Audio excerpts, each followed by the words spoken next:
My name is Ajay Sirsi. I'm a marketing professor at the Schulich School of Business at York University in Toronto, Canada. The presentation you're about to see is a summary of a 3-day course I teach at the business school. The title of the course is Developing and Implementing Strategic Marketing and Sales Plans. In many businesses, what you find is that marketing and sales are not aligned. This course teaches you how to develop strong marketing plans and then how to implement those plans by developing sales plans, customer plans, and functional plans. Let me tell you something about myself. My areas of specialization are marketing strategy and planning, sales strategies, sales management, and branding strategies. People often ask me, Ajay, what do you do at the business school? Most of my days are spent doing research, writing, and teaching. I primarily teach at 3 different levels: the executive seminars, like this one, MBA and undergraduate programs. I'm currently finishing my next book, which is on segmentation in business-to-business markets. The other part of my professional life happens outside the university, and this is where the consulting work comes in. I help organizations develop and implement go-to-market strategies, marketing plans, sales plans, customer plans, functional plans, so all functions are aligned around the same strategy. As you all know, developing differentiated strategies is very hard work, but implementing them requires a lot of skill. And this is where the type of consulting work I do is most beneficial, because that kind of work goes back to the business school, back to my writing, back to my teaching, and the process starts all over again. So the writing, the teaching, the consulting reinforce each other. Let me tell you a little bit about the course. The course is based on 2 of my popular books. Marketing-Led Sales-Driven is a book that talks about how to develop marketing strategies and how to implement marketing strategies by developing strong sales plans and customer plans. That's the main book we use in this course. The other book, Marketing: A Roadmap to Success, is a book that fills in the gaps, the background if you wish.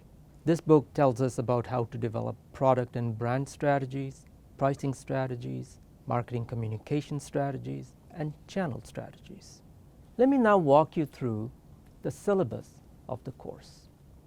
This is a 3-day course, and in the 3 days, what I try to do is blend theory and practice.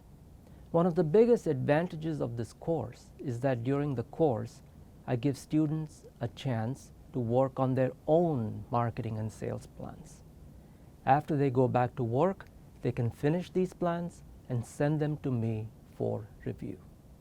The course starts by asking a question.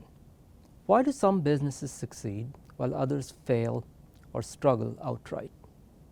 Perhaps you've noticed this in your own industry, where you say, some of our competitors are doing better than we are. How come? This is what happens. As industries mature, the differences between competitors start to diminish. Essentially, perhaps you've noticed that all competitors start to do the same thing. This is called commoditization. This commoditization of the industry results in customers becoming more price sensitive because they cannot see the difference between competitors. Over time, what happens? Some competitors start to say, maybe we can think about how to differentiate ourselves from our competitors. And so they start to do something different. So this part of the course talks about what does the academic research show? Why do some companies succeed while others fail? So then we get into what is marketing. We discuss that marketing is a process to understand, create, deliver, manage customer value. We then look at why there is a disconnect between marketing and sales. We then look at how to fix the misalignment between marketing and sales, which leads us to the next topic: how do we develop a strong marketing plan? How do we align all functions around a common strategy? Then we get into a very important topic, which is called segmentation. In this section, I discuss how a business has to look at its customers and markets and not offer something generic, how different customers have different needs. Once we look at segmentation, we look at how to develop a strong sales plan. So this part of the course, we make the transition from marketing to sales. We then look at how to develop customer plans or key account plans. And the final part of the course is the challenges you will face back at work and how to implement or how to overcome those challenges. So let me share with you, let us get into the material. You can do this. The research shows that most businesses underutilize their marketing and sales resources. Let me give you an example. I recently did a consulting project with a business where the business claims to customers, we have a better product quality. Salespeople go to customers and say, our products are superior. The customer says, okay, I agree, but help me justify the price premium. If you say your products are better quality, what does that mean? How is it going to benefit me in my business? Guess what? The salesperson doesn't have an answer. Why? That is because the marketing function has not given the sales function tools to demonstrate the value a better quality product brings to the customer. This is an example of marketing and sales resources being underutilized. So in this course, when we look at the misalignment between sales and marketing and the underutilization, if you wish, basically what I tell my students is, what this requires is you pause and reflect on your go-to-market approach. Essentially, it requires you to think about your strategy. It does not require new capital, new products, investments. It requires a focus on the customer. One of the sayings I tell my students in this course is, if you want to decommoditize your business, it's not what you do to your product, but what you do to your customer. And there are rewards. The academic research shows a higher return on sales and a more profitable business. Let me share with you what the academic research shows on why some businesses succeed while others fail. The research shows that successful businesses do 5 things very well. They have a deep understanding of customer needs. What do I mean by deep understanding? Contrast a deep understanding with a superficial understanding of customer needs. Perhaps you've seen this in your own business. I see it all the time. What needs do customers have? Product quality, on-time delivery, customer service support, technical support, invoicing accuracy. These are customer needs, but these are needs we call basic care variables in marketing. That is because these needs are the price of entry in a business. Just satisfying those needs won't differentiate you from your competitors. The second trait these businesses have that succeed, they take that understanding and they develop superior marketing and sales strategies. What is a hallmark of a strong marketing or sales strategy? It is that you are different from your competitors. You're not doing the same thing. They implement those strategies well, which means that they take on less, but they implement very well. They align all parts of their organization or business, so they get rid of functional silos. And the final thing is critical. They're always recalibrating, evolving their strategy. This is so important because these organizations are not waiting for the big ship to come in because they know that doesn't exist. It's the little boats that are important. Now that I've shared with you the 5 traits of successful businesses, let us take a look at why there is a misalignment between marketing and sales. Why cannot these two functions simply get along? Why cannot we tell them work together? It doesn't happen that way because the academic research shows that these two functions have different thought worlds. Let me show you how. What you see in front of you are the 4 stages a business goes through. Every business starts at stage 1. Every business starts by being a sales-driven business. I know of a couple of businesses that are not sales-driven in their inception, but most businesses start by being sales-driven. What is a sales-driven business? A sales-driven business is a business where all that matters is sales, sales, sales. Sell anything to anyone, anytime. This type of a business basically makes things, and when I say make things, it could be a service business as well, not necessarily manufacturing goods, and we sell. When we sell, we treat customers as transactions, not relationships. What tends to happen is this.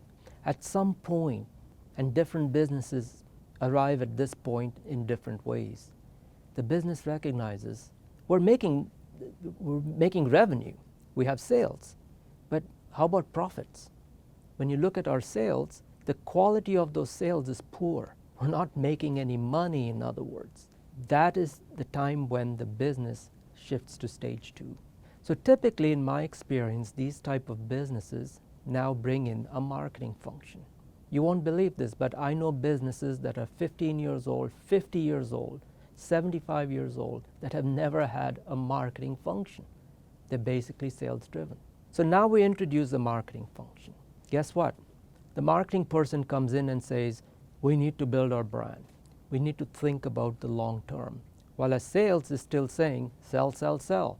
Revenue is good.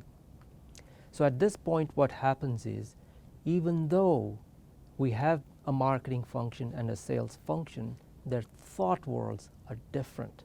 They are in functional silos. The organization, however, has made the shift from volume focus to profit focus. To get to stage 3, that I call functional alignment, requires that marketing and sales start to work together. I'm going to show you how. However, to work together requires a deep understanding of customer needs, thinking about this topic called segmentation, and developing value propositions for chosen segments.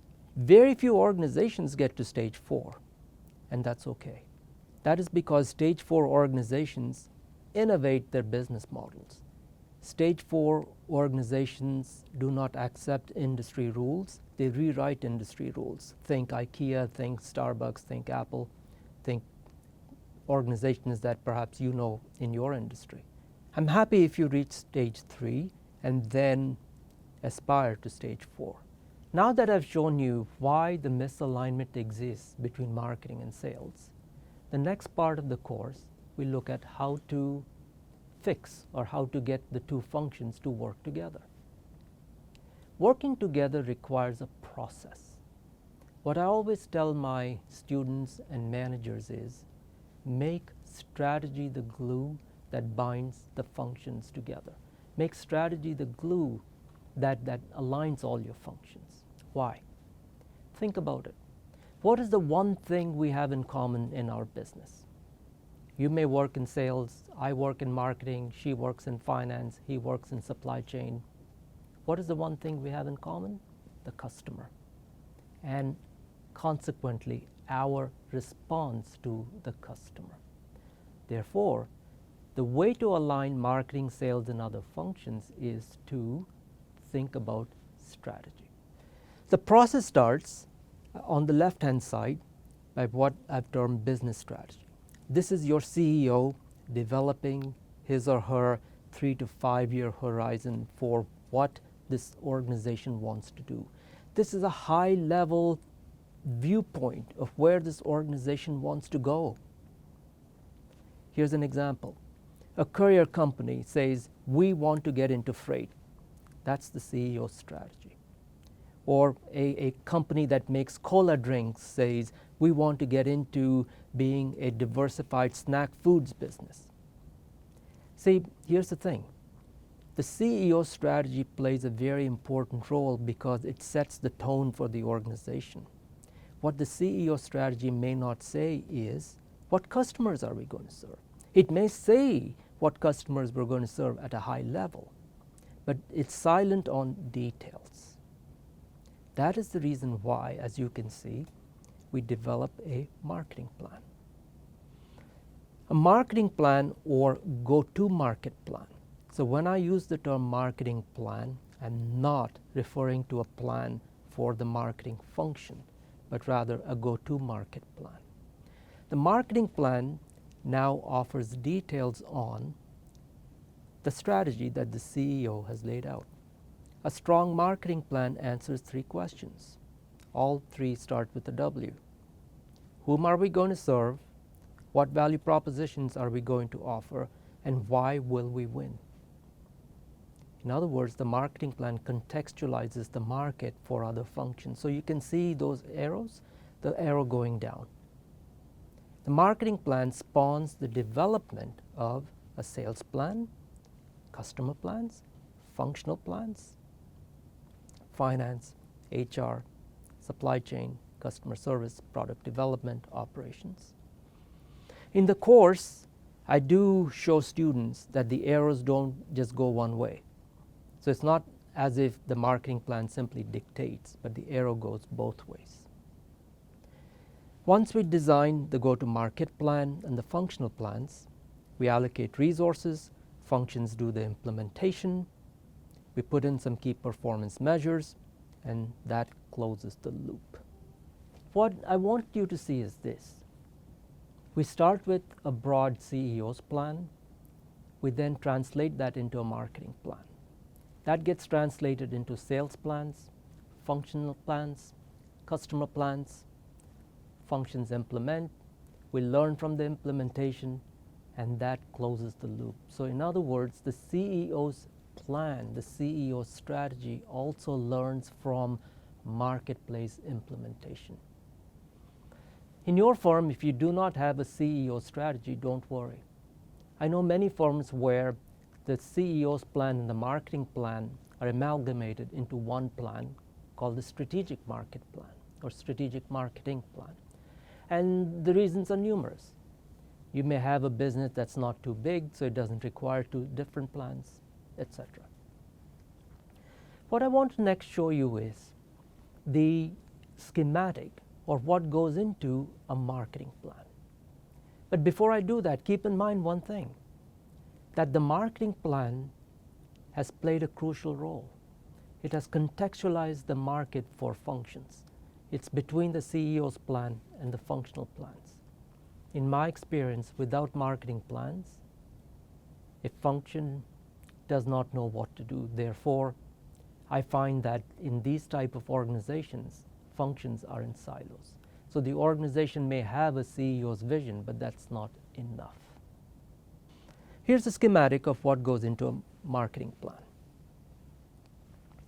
We start with an external analysis, and then we get into some opportunities and threats, strengths and weaknesses, and so on. Okay? So now, why start with an external analysis? Let me give you an example. Let us say these 4 walls are our business, and let us say we make bottled water. The market is a dynamic entity. In other words, what is changing is outside these 4 walls. What changes? Customer needs change. So customers may want fizzy water. Customers want water with vitamins, flavored water. Technology changes. Maybe recycling technologies change. Different materials, packaging materials. Regulatory changes. Economic changes. In other words, everything changes. Competitors come and go. That is the reason why in the marketing plan schematic, we first start with what we call an external analysis. It is an analysis of the environment that is outside the 4 walls of your business. When we do the external analysis, what we notice is it brings with it a set of opportunities and threats for your business. We then look at strengths and weaknesses. So What I'm suggesting you do is what is called as an OTSW analysis. Perhaps in your own business, what you've done is an SWOT analysis or a SWOT analysis. In my experience, doing a SWOT analysis is hopelessly wrong for this reason. When you start with strengths, you immediately get seduced by your own greatness. I see this mistake all the time businesses make. We have the best lab in the marketplace. We have the best network. We are a family business. We're 100 years old. We are domestic. You know what? Your customers don't care. In other words, everything else being equal, a customer may care about the fact that you're a family business or you have a large network. Weaknesses. When you start with weaknesses, I see that there is a knee-jerk reaction that takes place. We need to be on social media. Why? Our competitors are on social media. That's not a good enough reason to be on social media. You need to start with opportunities and threats. Opportunities and threats are external. Strengths and weaknesses are internal. When you do the OT and SW analysis, we then get what are called as key issues. So I teach students in this course that a key issue is either an opportunity or a threat we need to address.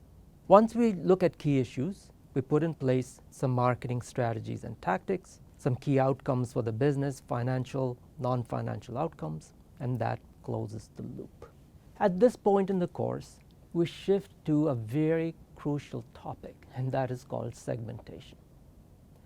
The idea behind segmentation is simple, but segmentation is a very difficult concept for businesses to implement. Segmentation says different customers have different needs. What could be simpler? However, segmentation requires that we think about customers and we think about serving them differently. Why? That is because if you do not segment your customers, you're trying to serve the needs of an average customer. Average customers don't exist. Think about it. If you're trying to go to market with one offering, what happens is you're either then overserving or underserving a customer. In other words, you are wasting your resources. What I find is this, that businesses that do not segment customers are not as profitable as they could be. So we turn to this topic next. In the end, your segmentation should look something like this. This is an example from one of my consulting projects for a manufacturing organization that makes specialty packages. On the vertical axis, they have segmented their customers by recognizing that they have customers in the entertainment, software, and manufacturing industries. On the horizontal axis, they have recognized 3 types of customers called value, performance, and premium. Value, performance, and premium is a continuum. Every industry has value, performance, and premium. Whether you call them gold, silver, bronze, or ABC, makes no difference. How do we look at value, performance, and premium? Based on things like customer needs, price sensitivities. A value customer is a customer that wants your basic offering at a basic price. A performance customer is a value customer with one difference. He's willing to listen to your value propositions. And a premium customer is a totally different type of customer. Premium customers have more complex needs. They tend to be more supplier loyal. They tend to have more needs that need to be customized, etc. What I want you to recognize is that value customers are not necessarily bad customers. Premium customers are not necessarily good customers. It just means that these customers have different needs, and therefore you need to serve them differently. What you're going to find is this, that if your segmentation is lacking one of these dimensions, it is incomplete. So what I will find is this, that organizations will segment based on demographic variables such as geography, size, industry, but they will not look at the other dimension I showed you, the continuum between value, performance, and premium. Why is this important? This is important because if you don't look at the differences between your customers, you will not be able to serve them effectively. You will not be able to serve them in a meaningful way to them. and if you don't, you're going to end up wasting resources. This segmentation model or matrix I've shown you is important because in your go-to-market plan, in your marketing plan, under the section customer needs, this is what you're going to find. So let's take a look at what goes into customer needs. I've shown you this matrix and I'll go over it. When we look at customer needs, the one thing we often ignore is what are called as value drivers. What is a value driver? Let me give you a simplistic example first. So let us say you sold cars. A man walks into your showroom and says, I want a basic car. I don't want a car with night vision, x-ray vision. I'm not sure if cars have x-ray vision, maybe they do. But I don't want night vision, I don't want ventilated seats, heated seats, moonroofs, sunroofs, lane change assist, and apparently now you have cars that will wake you up if you fall asleep. I don't want any of that either. What I want is a basic car. Think about it. This customer could be a student who's just graduated university and does not have enough money to buy a fancy car, or this person could be a multimillionaire who thinks wasting money on these features is just that, wasting money. So what we notice is both sets of customers have a need for transportation, but one customer has a different value driver compared to other customers. In business-to-business markets, the same thing applies. In business-to-business markets, your customer has needs based upon how he plans to serve his customer. And this is why you need to distinguish and combine needs and value drivers. Let's take a look. Look at the premium entertainment customer. He wants a high-impact packaging product and he's willing to pay price premiums. Why does he want a high-impact packaging product? That is because he wants to make a DVD, and I'm not making this up, okay? He wants to make a DVD that he's going to sell at Christmas time for $200. Last Christmas there was a DVD on the marketplace selling for $200, famous jazz singer writing about her life, etc. Think about it. If he wants to sell a DVD for $200, that DVD has to be extremely attractive. For it to be attractive, it needs to absorb high impact ink. Not all packaging material can absorb high impact ink. Now do you see why the premium entertainment customer is willing to pay price premiums? Because he wants a high impact product. Value entertainment customers have no such ambitions. Their end customers have more basic needs. Consequently, value customers have more basic needs, more basic demands. So as you can see, the value customer wants a consistent product and will not consider price premiums. Now, what we've done in your go-to-market plan is we have looked at customer needs and value drivers. What do we do with this information? We now develop value propositions. In other words, we develop strategies to serve these customers.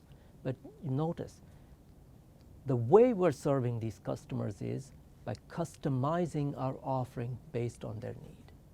So in the go-to-market plan, what we find is we now fill in that same matrix with value propositions. To serve the needs of the premium entertainment customer, we give him a grade A product, we give him a dedicated technical service team. The value entertainment customer gets a grade B product, but we charge for technical service. Why is this important? For this reason. The research shows that your sales professionals face a lot of stress on their job. Where do you think the stress comes from? I'll give you a hint. Two bosses. First boss is the customer, and the second boss is the sales manager. So the salesperson faces what in the literature is known as role ambiguity. He doesn't know what to do. He wants to get the business from the customer, but at the same time he knows when he goes back to the office, the sales manager is going to ask him details of the contract. This is where the stress comes from. The segmentation matrix I just showed you removes that stress. So in this part of the course, we now make the transition from marketing to sales implementation. We do that by developing what is called a sales plan. The sales plan is a critical plan because just like the marketing plan set the context for functional plans, the sales plan sets the context for strategies for a territory. Sales plans are developed by the sales manager for her territory or for a segment or a hybrid model. What goes into a sales plan? As you can see on the right-hand side, sales plans are essentially marketing plans, except now we've taken marketing language and translated that language into sales opportunities, sales objectives, sales strategies, and sales resources required. So think of a sales plan as a business plan for your territory. What do we want to achieve? What strategies am I going to put in place? And how am I going to deploy the resources I have at my disposal? And by resources, of course, we mean sales resources. Notice now on the left-hand side, the sales plan is instrumental in the development of customer plans.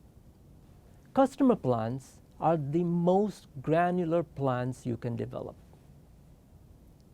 Customer plans are important because your salesperson implements those value propositions you developed in the segmentation matrix, remember that, through customer plans.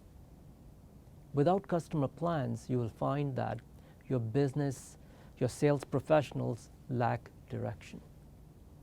So let me show you why customer plans are so critical. Customer plans are important because without them, we cannot get maximum pricing opportunities and sales opportunities from a customer. We need to be fairly compensated for the value we create the customer. How do we do this?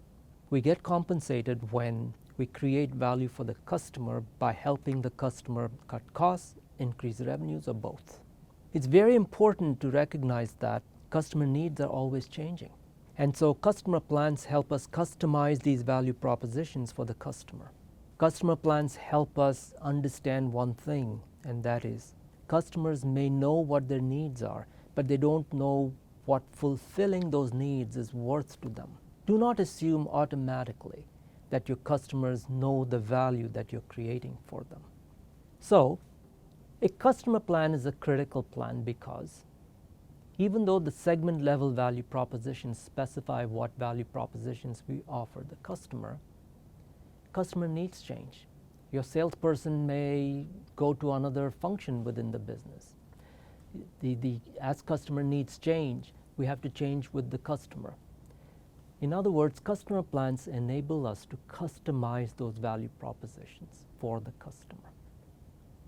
The other thing about customer plans is this. Customer plans help the sales manager in sales management. Now, management is not a bad term. Management does not mean micromanaging. Think of sales management as channeling sales resources to its most appropriate destination, if you wish. Channeling resources for maximum impact. So essentially, sales managers can manage their sales force by doing what? Reviewing customer plans. The customer plan essentially has two sections: profiling the customer and a strategy for the customer. The idea behind customer plans is, as customer needs change, we change with them. Without customer plans, you will find that the notion of a customer visit becomes nebulous. What's a customer visit? Why do salespeople visit a customer? If you develop customer plans, what you will see is the notion of a customer visit changes. We should visit a customer for one of three reasons. I have a gap in my knowledge about the customer. I want to find an opportunity for creating value for the customer. Or finally, I'm there to visit the customer because I want to implement a value proposition. Nothing else matters. And customer plans help us do this. So to summarize, in this course, I teach you how to develop a marketing plan, how to translate marketing plans into sales and customer plans, and in that way, align not just marketing and sales, but all functions around the customer. Thank you, and I hope to see you in my course.